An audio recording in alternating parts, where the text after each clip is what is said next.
읽어드린 말씀으로 말씀과 기도라는 제목으로 하나님께서 우리에게 베푸실 은혜를 확인하는 시간 되기를 간절히 소원합니다. 우리는 지난 주일 예배, 수요 예배, 금요 기도회 때 예레미야서 1장 17절부터 19절의 말씀, 선포라는 제목으로 하나님께서 우리에게 주신 은혜를 확인했죠. 예레미야가 하나님께 말씀을 받았을 때 예레미야의 마음은 불편하고 힘들었을 것이라고 말씀드렸어요. 그 이유는 남유다 백성들에게 전할 하나님의 말씀은 남유다 백성들의 귀를 즐겁게 하고 그들의 마음에 기쁨을 주는 말씀이 아니라 그들의 죄로 말미암아 철저하게 멸망될 것이라는 하나님의 말씀을 증거해야만 했기 때문이에요. 그래서 하나님께서는 예레미야가 하나님의 말씀을 선포하기 전에 미리 예레미야에게 앞으로 벌어질 상황들에 대해서 알려주셨죠. 남유다 백성들, 왕들, 지도자들, 제사장들 모두가 예레미야 너를 칠 것이다. 그러나 내가 너를 함께하고 내가 너를 구원하고 내가 너를 세울 것이니 너는 그들에게 무너지지 않을 것이다 라고 말했어요. 하나님께서 견고한 성읍, 쇠기둥, 노성벽으로 되도록 하심으로 말미암아 예레미야가 하나님의 말씀을 전할 때 그가 무너지지 않을 것이라고 말씀하셨죠. 그러나 예레미야에게는 하나님의 말씀을 전할 때마다 조롱과 핍박과 폭력이 그들에게 그 예레미야에게 항상 닥쳐왔어요. 예레미야는 그것으로 말미암아 낙심하고 절망한 상황을 말씀을 통해서 확인했죠. 그럼에도 불구하고 예레미야가 하나님의 말씀을 선포할 수 있었던 이유, 예레미야가 하나님의 말씀을 전할 수 있었던 이유는 예레미야서 20장 9절에 하나님의 말씀이 나의 심장 속에서 불처럼 타올라 뼛속까지 타들어가기 때문에 이 말씀을 전하지 않고는 내가 전혀 살 수 없을 상황이 되었기 때문에 내가 이 말씀을 전한다라고 말하죠.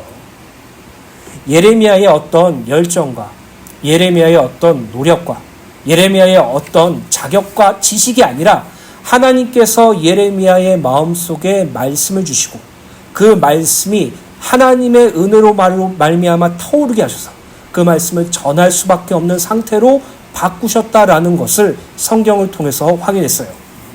오늘 살펴볼 말씀과 기도라는 제목은요, 이 예레미야가 하나님의 말씀을 선포하는 이 과정 속에서 오늘날 구원받은 성도들이 이 땅에서 주님께서 허락하신 사명, 하나님의 은혜의 복음을 증거하는 것에 대하여 우리가 어떤 마음을 가져야 되는지, 우리가 어떠한 생각을 해야 할지, 또 우리가 무엇을 두고 기도해야 할지 고민하면서 준비한 말씀입니다. 오늘 저와 여러분들이 항상 말씀과 기도 속으로 하나님의 복음 증거하는 것에 생명을 거는 그 은혜가 있게 되기를 간절히 소원합니다. 하나님의 은혜로 구원받은 성도는 어떠한 환경이나 어떠한 상황에 처해 있든지 자신의 삶과 일상의 자리에서 하나님의 말씀을 선포해야 하죠.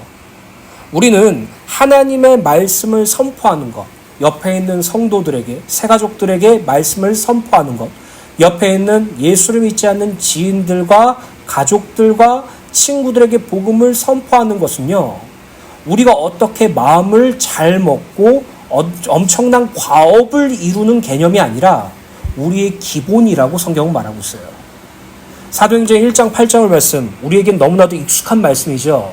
성령이 임하시면 권능을 받고 예루살렘과 사마리아와 온 땅에 이르러 땅끝까지 이르러 내 증인이 될 것이라고 예수께서 제자들과 오늘날의 성도들에게 하신 말씀이죠. 즉 구원받은 성도가 말씀을 선포한다는 것, 말씀을 전하고 복음을 전한다는 것은 어떤 유명한 사람, 특별한 사역, 특별한 은혜가 아니라 모든 구원받은 성도, 곧 성령이 함께 하시는 하나님의 자녀에게 있어 반드시 기본적으로 하는 일이란 말이에요.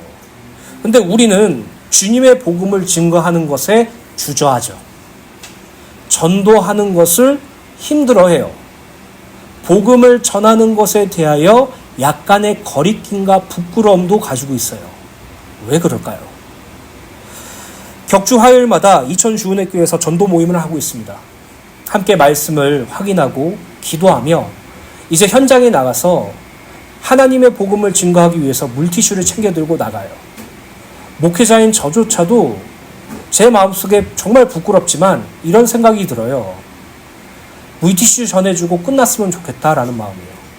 저 사람이 나한테 조롱하거나 안 좋은 소리 안 했으면 좋겠다. 저 사람이 나한테 말 안 걸었으면 좋겠다. 정말 부끄럽지만 그런 마음이 들어요. 그냥 물티슈 다 돌리고 나면 이제 끝났다. 전도 끝났다. 이제 난 전도했으니까 이제 들어가서 이제 이분들과 같이 교제하고 식사하고 집으로 가면 되겠다. 이러한 기분을 느낄 때가 종종 있어요. 그리스도 예수의 복음을 증거하고 전파하는 것에 거리낌과 불편함이 목회자인 저에게도 있다는 게 너무나도 아이러니하고 괴로운 상황이기도 합니다. 물론 이 부분에 대해서 말씀에 대한 응답을 받았고 기도 제목이 생겼긴 하지만 제 마음속에 항상 그런 거리낌이 있었죠. 여러분들도 한번 삶 속에서 여러분들을 조명해 보십시오. 여러분들이 가장 사랑하는 자들이 있죠. 가족들이 될 수 있고 친구들이 될 수 있어요. 그들에게 복음을 증거하는 게 여러분들은 어떻습니까? 복음을 전하는 게 정말로 저와 같은 마음을 품지 않고 항상 전했다라고 확실하게 말씀해 줄 수 있는 분이 있을까요? 왜 복음을 전하는 것이 어려울까요? 본문 말씀은 제자들이 예수 그리스도의 복음을 증거하다가 유대 종교 지도자들에게 협박을 받고 매를 맞은 다음에 일어난 일이에요. 42절에 뭐라고 말했죠? 날마다 예수가 그리스도라는 것을 쉬지 않으며 증거했다라고 말하고 있어요.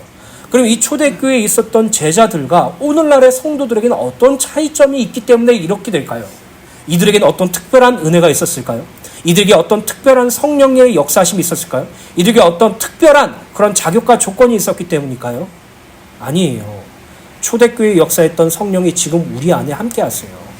초대교회에 베푸신 하나님의 은혜가 우리에게도 동일하게 있어요.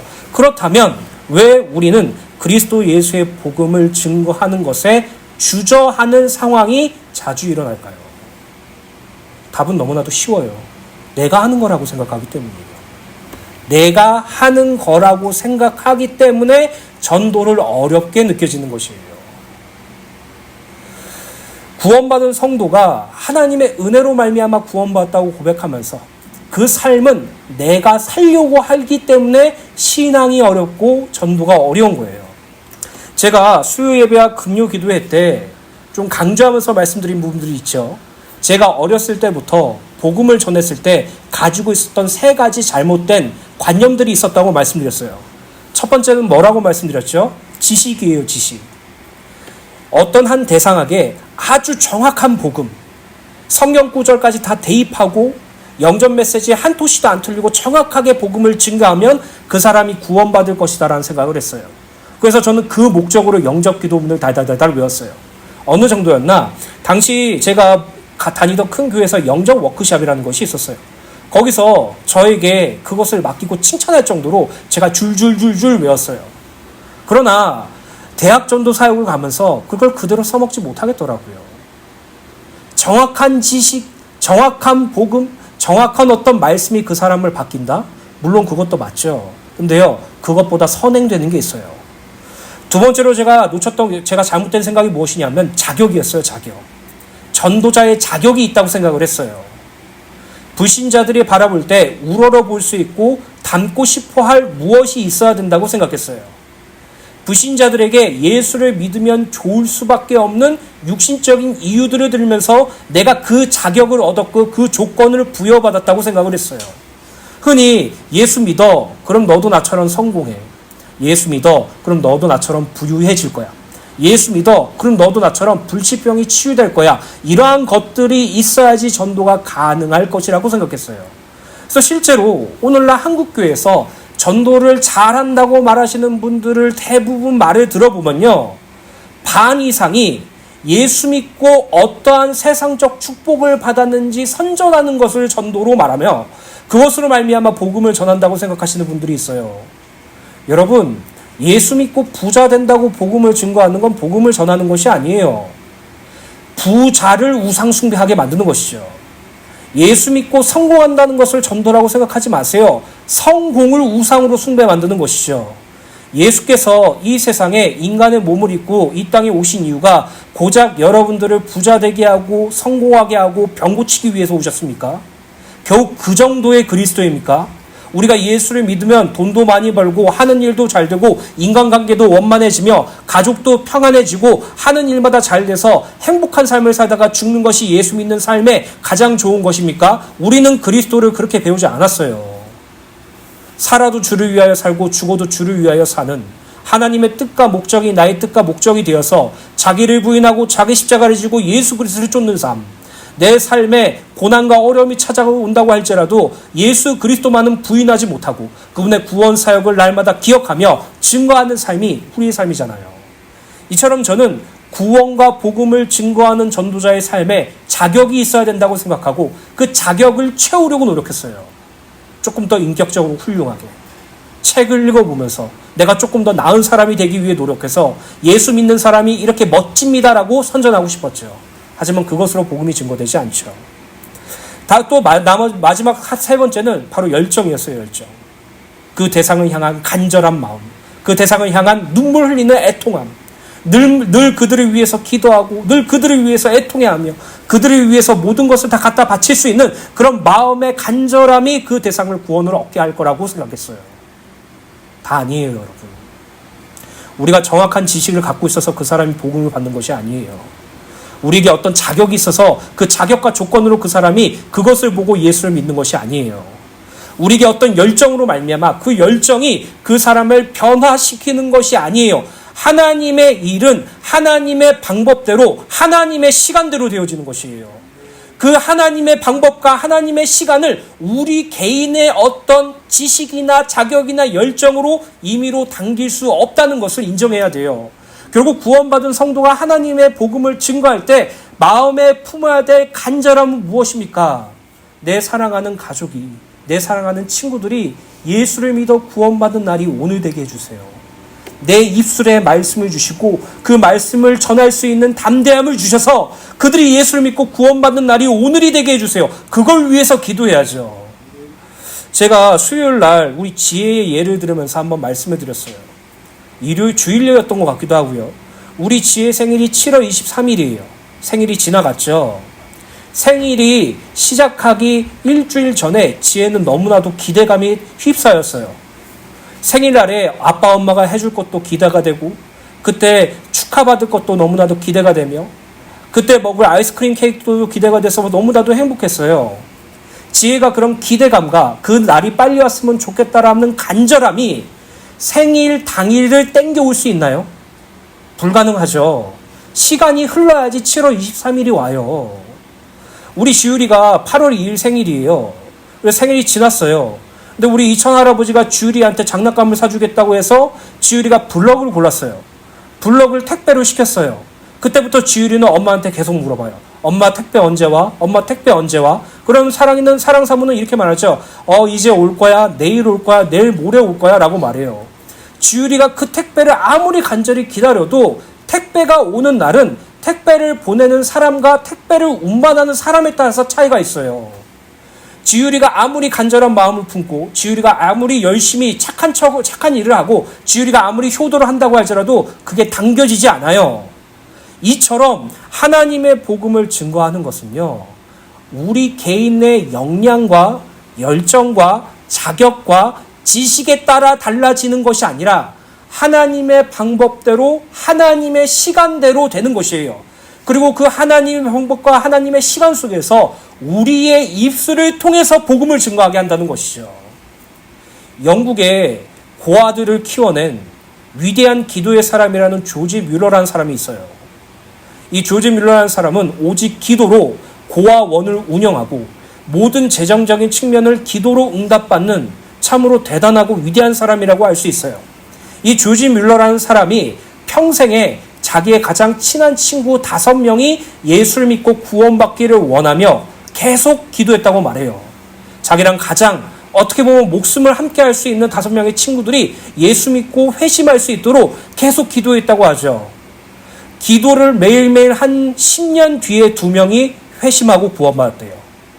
그리고 25년 뒤에 1명이 구원받았대요. 35년 뒤에 1명이 구원받았대요.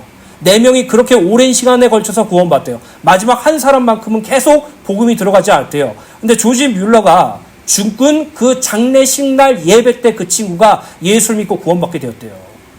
이 말은 어떤 것을 의미하고 있습니까?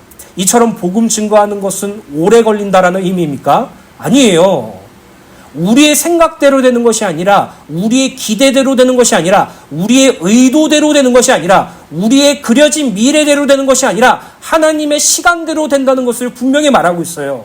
그래서 여러분들이 사랑하는 가족들과 친구들을 위해서 기도할 때 그게 더디다고 낙심하지 마세요. 그것이 오래 걸리는 것 같다고 괴로워하지 마세요. 그들의 마음이 정말로 강팍해져서 복음을 받아들이지 않는다고 하면서 낙심하고 절망하고 포기하지 마세요. 그 이유는 무엇입니까? 하나님의 복음은, 택한 자들이 받는 구원의 복음은, 그리고 그것을 위한 중보 기도는 하나님께서 여러분들에게 파수꾼으로서 주신 은혜예요. 내가 저 사람을 위해서 기도하는 마음이 품어지고 내가 저 사람이 구원받기를 간절히 소원하면서 기도한다는 것은 여러분들이 복음을 증거한 가장 선두주자, 파수꾼으로서 주신 하나님의 은혜예요. 여러분들이 그 기도를 간절히 하면서 복음을 선포할 때마다 하나님은 당신의 방법과 시간에 따라 복음이 성취될 것이에요. 조금 더 쉽게 예를 들어봅시다. 구약시대 때, 특히 북이스라엘과 남유다 시대 때 그들은 죄와 타락으로 철저하게 멸망당했죠. 그 이후 시대부터 북이스라엘과 남유다가 타락하고 범죄로 말미암아 철저하게 멸망돼서 아수르와 바벨론의 포로로 끌려갈 때 그 남아있는 잔존들, 남아있는 남유다 백성들과 이스라엘 백성들에게 가장 소원이었던 것은 다시 오실 메시아였어요. 메시아를 간절히 기다렸어요. 다시 포로 귀환을 하게 돼서 다시 유다라는 나라를 만들게 됐을 때 그들은 그 누구보다 메시아를 소원했어요. 메시아가 다시 오셔서 우리 나라를 다시 한번 하나님의 나라로서 만들어 주실 것이라는 그 간절한 소원이 모든 유대인들에게 가지고 있었어요. 그런데 그런 간절함이 메시아가 오실 때의 시간을 조정했습니까? 하나님이 그들의 간절함을 보고 야, 내가 조금 더 빨리 보내줄게. 원래는 10년 뒤에 보내줘야 되는데 너희 그 간절함이 내 가슴을 쳐서 내가 바로 보내줄게라고 하셨습니까?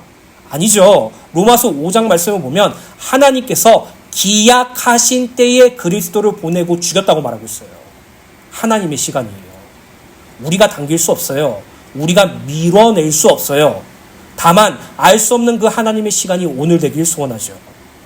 그래서요, 구원받은 성도에게 가장 중요한 것은 말씀을 선포하는 것이에요.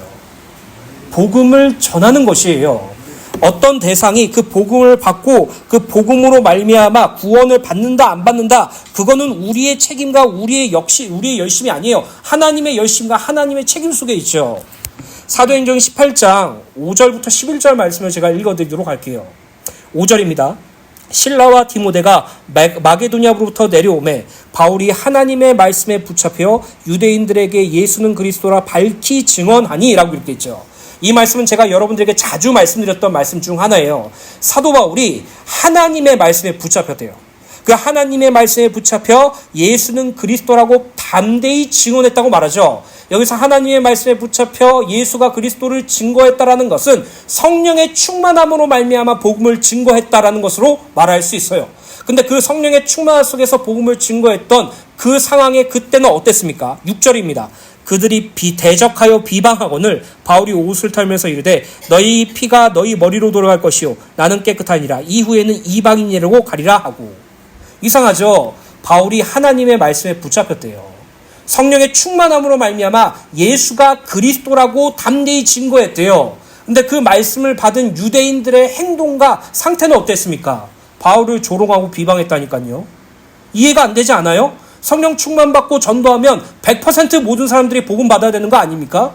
그래서 우리가 소위 사도행전 2장에 기록된 성령의 충만함을 소원하잖아요. 성령의 충만함과 말씀의 붙잡힘을 받으면 내가 증거하는 모든 사람들이 복음을 받고 구원받아야 되는 것이 맞는 거 아닌가요? 근데 바울은 왜 하나님의 말씀에 붙잡혀 복음을 증거했음에도 불구하고 유대인들은 그 복음을 받아들이지 않고 오히려 바울을 비방했을까요? 답은 하나예요. 하나님의 때와 시간이 아니었기 때문이에요. 이 부분을 여러분들이 가장 주의 깊게 바라보셔야 돼요.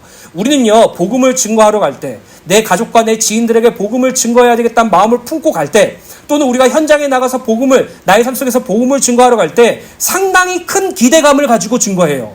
머릿속에 이미 그림이 다 그려져 있어. 내가 복음을 증거하면 저 사람이 그 복음에 충격을 받고 예수를 그리스도라고 영접하고 기도할 때 눈물을 흘리고 우리 교회를 데리고 올 것이라는 그 그림을 미리 그려놔요.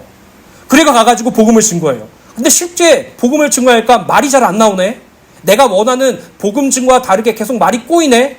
사람들이 보고 피식 웃네. 나는 그러면서 복음을 거부하네. 그럼 여러분들은 어떻게 합니까? 엄청나게 절망하고 실망하죠. 전도라는 게 어려워지기 시작해요. 그게 무엇인지 아십니까? 불신앙이에요. 불신앙. 여러분, 복음을 증거할 때 대상이 거부합니까? 하나님의 시간과 때가 아닌 거예요. 더 기도해야죠. 더 간절히 기도해야죠. 내 부모님에게, 내 가족들에게, 내 친구들에게 정말 예수가 그리스도 되심을 증거하고 싶고 전했어. 근데 오히려 나를 비방하고 조롱해. 나를 무시해. 그러면 거기에 낙심하고 절망하고 쪽팔려 하는 것이 아니에요. 그런 마음을 드는 것 자체가 내 힘과 내 자격과 내 지식과 내 열정으로 복음을 증거했다고 드러나는 것과 똑같아요. 오히려 거부하는 자들을 불쌍히 여기고, 하나님, 저들의 머리에 피를 돌리게 하지 마옵시고 그리스도 예수의 십자가 대속으로 구원받을 수 있도록 주님께서 도와주시옵소서. 하나님께서 하셔야 됩니다. 하나님으로만 가능합니다라고 더 기도 속에 들어가야 돼요. 여러분, 제가 일주일 동안 이 말씀을 준비하면서 굳이 다시 이 말씀을 또 하는 이유는 하나예요. 우리는요, 복음을 선포해야 돼요. 복음을 선포하고 그 대상이 구원받기를 간절히 소망해야 돼요. 그것을 하나님께 기도하자는 것이에요. 그 안에서 복음의 지식이 채워져야 되죠. 그 안에서 그리스도인 다음은 자격이 세워져야 되죠. 그 안에서 복음이 증거되길 소원하는 열정이 지어져지죠. 오늘 저와 여러분들이 신앙생활을 하면서 내 힘과 내 노력으로 할 수 있다는 것을 철저히 깨부셔버리고 오직 하나님으로만 가능하다는 사실을 깨닫게 되기를 간절히 소원합니다. 사도행전 16장 14절에 보면 바울이 아시아에 가서 복음을 증거하려다가 예수의 영이 허락하지 않으시고 성령께서 마게도냐로 가라고 명령하신 후에 고린도 지역을 가서 거기서 기도처를 찾다가 생긴 일이에요. 사도행전 16장 14절입니다. 두아디라시에 있는 자색 옷감 장사로서 하나님을 섬기는 루디아라고 하는 한 여자가 말을 듣고 있을 때 주께서 그 마음을 열어 바울의 말을 따르게 하신지라. 누가 마음을 열었다고요? 주님께서 여셨다고요. 루디아의 마음을 바울의 온화한 말과 설득력 있는 지혜로 열린 것이 아니라 주님께서 루디아의 마음을 여신 것이에요. 저는 그래서 이 말씀을 가지고 날마다 기도해요. 예수를 믿지 않는 가족들을 늘 성도님들, 그분들의 가족들의 얼굴을 하나씩 떠올리면서, 그분의 형제 가족들을 떠올리면서, 또 제 주변에 있는 지인들과 가족들, 제가 복음을 증거하기를 원하는 그 자들의 얼굴을 하나씩 떠올리면서 주님께서 마음을 열어서 예수를 믿을 수 있도록 도와주세요라고 기도해요. 하나님의 일은 하나님의 방법과 하나님의 시간대로 되어집니다. 이것을 날마다 기억하게 되기를 예수님의 이름으로 축복합니다. 첫 번째로 말씀 선포입니다. 디모데후서 4장 1절부터 2절 말씀 읽어드리도록 하겠습니다. 하나님 앞과 살아있는 자와 죽은 자를 심판하실 그리스도 예수 앞에서 그가 나타나실 것과 그의 나라를 두고 엄히 명하노니 너는 말씀을 전파하라. 때를 얻든지 못 얻든지 항상 힘쓰라. 범사의 오래 참음과 가르침으로 경책하며 경계하며 권하라. 이것이 구원받은 성도의 사명이죠. 2절의 바울은 하나님 앞에서 심판주와 재림주로 오실 예수 그리스도 앞에서 말씀을 전파할 것과 때를 얻든지 못 얻든지 항상 말씀 전파에 힘쓸 것과 범사의 오래 참음과 가르침으로 경책하고 경계하며 권할 것을 엄숙하게 명령하고 있죠. 이는 구원받은 성도가 어떤 상황 가운데서도 말씀 전파를 결코 게을리할 수 없다는 사실을 분명히 밝히고 있는 것이에요. 먼저 말씀을 전파하라는 부분을 원어로 보면 말씀을 공중 앞에서 선포하는 행위를 의미하며, 이는 흑암이 가득한 세상의 빛 대신 예수 그리스도의 복음을 선포하라는 의미를 가지죠. 무엇보다도 바울은 말씀을 전파하는 데 있어서 때를 얻든지 못 얻든지 항상 힘쓸 것을 권면해요. 여기서 때를 얻는다는 것은 좋은 기회를, 때를 못 얻는다는 것은 나쁜 기회를 의미하죠. 즉 하나님의 복음을 선포하는 것은 좋은 기회와 나쁜 기회를 불문하고 항상 선포할 것을 말하고 있는 것이에요. 하나님의 복음을 증거할 때는 날마다 그 대상에게 때를 얻든지 못 얻든지 해야 돼요. 저는요, 예전에 제가 제 스스로 신앙생활하면서 부끄러웠던 게 뭔지 아십니까? 제가 복음을 증거하고 싶어하는 지인들과 가족들을 두고 기도할 때 그 대상이 큰 문제와 어려움이 생겼다는 소식을 듣고 이제 복음 받겠구나 하면서 뛰어간 거였어요. 물론 그것도 틀린 건 아니죠. 근데요, 그 전에 전해야 돼요. 그 전에 기회가 있든지 없든지 그들에게 복음을 전해야 돼요. 그들을 변화시키는 것은 오직 하나님의 은혜로만 가능하다는 것을 안다면 우리는 복음 증거에 주저하지 않겠죠. 그러나 우리는 하나님의 은혜로 가능하다는 것을 알면서 끊임없이 우리 자신의 노력과 열심과 지식과 자격으로 전도가 된다라고 무의식적으로 가지고 있다 보니까 복음 증거하는 것에 주저하는 것이에요. 여러분, 때를 얻든지 못 얻든지 예수를 믿으라고 말하세요. 원래 인간은 하나님과 함께하여서 하나님 형상대로 창조했던데 이렇게 줄줄줄줄 외는 말씀도 너무나도 중요하지만요. 정말 사랑하는 가족들과 친척을 위해서 정말 예수 믿고 구원받았으면 좋겠다. 근처에 있는 교회라도 다녔으면 좋겠다라고 증거하고 전하는 그 삶을 살게 되기를 간절히 소원합니다. 그렇다면 우리는 하나님의 일은 하나님의 방법과 하나님의 시간대로 된다라는 말씀을 가지고 우리는 이렇게 생각할 수 있어요. 그럼 아무것도 안 해도 되겠네? 하나님이 하시는 거잖아. 복음을 누릴 필요가 있나? 내가 그리스도인답게 살 필요가 있나? 내가 열정도 안 품어도 되겠네? 그냥 내가 가만히 있다가 하나님이 때가 되면 이렇게 증거하지 않을까라고 생각하시는 분들이 덜어 있어요. 여러분, 여러분들이 간절히 원하는 소원이 있죠. 육신적인 거든 영적인 거든 여러분들 마음속에 간절히 원하는 소원 하나쯤은 있을 거예요. 그게 만약에 여러분들에게 확실하게 이루어진다고 보장받으면 여러분들은 그거가 언젠간 되겠지, 그때 되겠지라고 그냥 넘어가겠습니까? 아니죠. 행복하고 기쁠 거예요. 그 확실하게 보장되는 그 날을 계속 기다릴 거라니까요. 그것을 두고 준비하겠죠. 이 소원이 이루어지면 내가 무엇을 할지, 내가 어떻게 사용할지, 어떻게 삶을 살아갈지에 대해서 준비하겠죠. 어떤 것입니까? 어떤 것을 반증하고 있습니까? 우리 마음에 하나님의 복음이 가장 첫 번째 순위가 아니라는 것이에요. 그러다 보니까 이래도 되겠네, 아무것도 안 해도 되겠네, 그렇게 말하죠. 그래서 칼빈주의를 이용했던 자들이 이렇게 말했어요. 선교를 왜 하냐? 전도를 왜 하냐? 하나님의 작정하신 때와 선미가 있는데 우리가 왜 해야 되냐라고 말해요. 이거를 하나님의 말씀을 이용하는 극단적인 방종이라고 좀 말씀드릴 수 있어요. 시간이 없기 때문에 1대지만 하고 2대지는 수요 예배 때 하도록 하겠습니다. 대신 베드로전서 말씀을 좀 찾아보길 원할게요. 베드로전서 3장입니다. 이 말씀을 제가 묵상하면서 너무나도 큰 은혜를 받았는데요. 베드로전서 3장 8절부터 16절의 말씀, 이 말씀을 좀 함께 묵상하기 소원합니다. 베드로전서 3장 8절부터 16절입니다. 제가 읽어드리도록 할게요. 마지막으로 말하노니 너희가 다 마음을 같이하여 동정하여 형제를 사랑하며 불쌍히 여기며 겸손하며 악을 악으로 욕을 욕으로 갚지 말고 도리어 복을 빌라. 이를 위하여 너희가 부르심을 받았으니 이는 복을 이어받게 하려 하심이라. 베드로가 마지막으로 자신의 서신을 받는 자들에게 권면하는 말씀이죠. 형제를 사랑하며 불쌍히 여기래요. 이 말은 무슨 의미를 가지고 있습니까? 교회 안에 옆에 있는 성도들과 너희들에게 연결된 예수 믿지 않는 자들을 사랑하고 불쌍히 여기라고 말하고 있는 것이에요. 여기서 사랑이라는 것은 인간적인 감정의 사랑을 넘어서 하나님의 사랑을 말하고, 여기서 불쌍함이라는 말은 인간적인 불쌍함과 동정을 넘어서 하나님께서 인간을 향한 긍휼을 베푸시는 것을 의미하죠. 어느 순간부터, 아니 제가 신앙생활을 하면서, 제가 초등학교 때부터 지금까지 신앙생활을 하면서 교회 안에 사랑과 긍휼이 없어졌어요. 그저 편 가르고 남을 평가하고 판단하고 정죄하는 것만 가득했어요.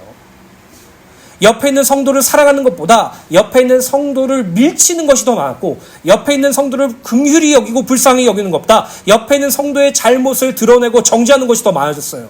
언제부터 교회가 이렇게 되었을까요? 왜 옆에 있는 성도를 사랑하는 것이 어려운 것이라고 느껴질까요? 왜 옆에 있는 성도를 불쌍히 여기고 도와주고 세워주는 것이 나에겐 불편한 일이라고 느껴졌을까요?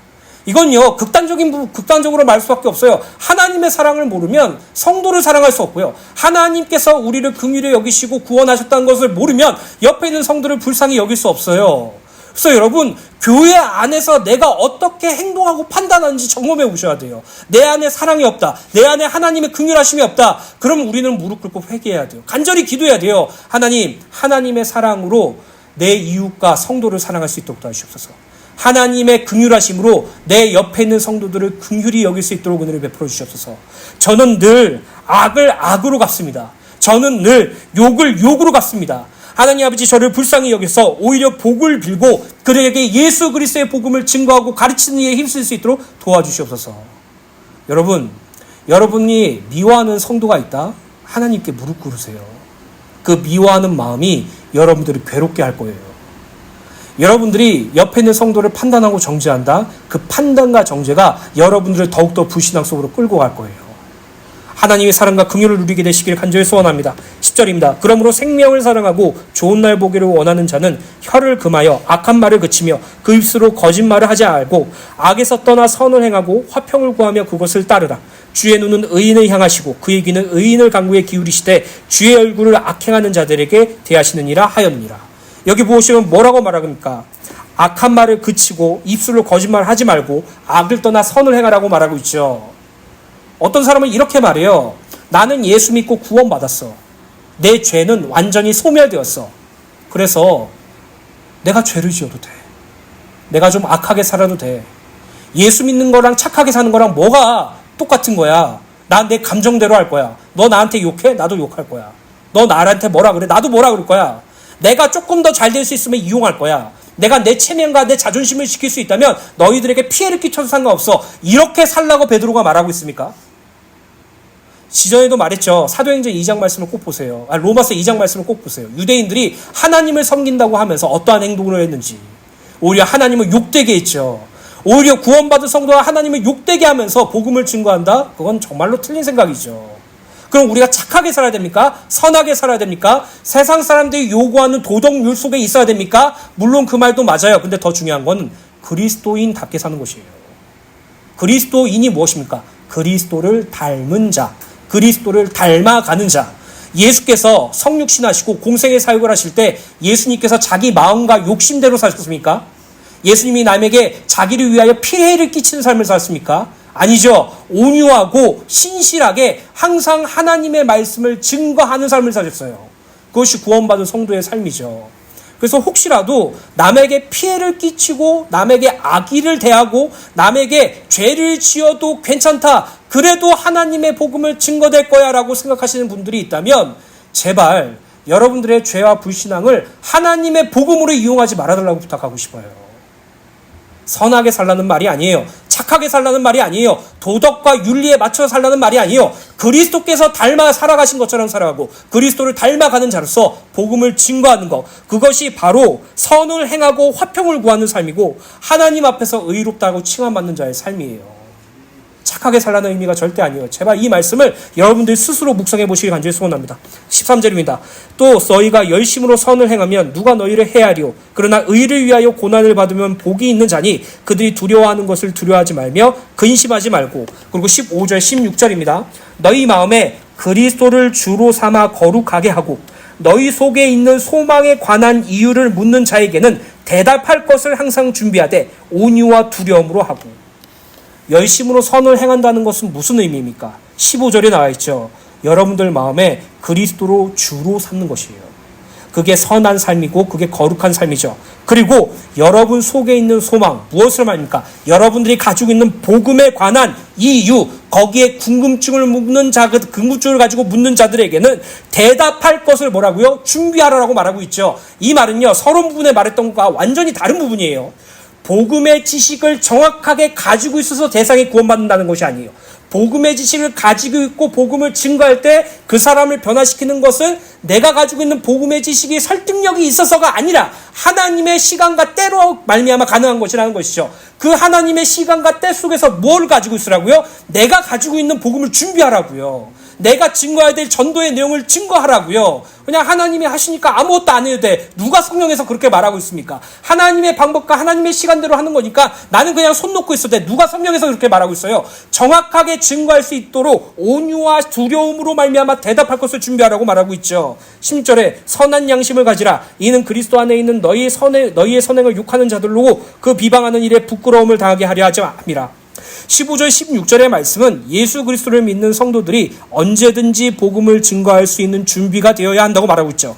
15절에 너희 마음속에 그리스도를 주로 삼아 거룩하게 하라라는 말씀은 예수 그리스도를 주인으로 모시는 거룩한 삶을 살아야 함을 고백하고 있어요.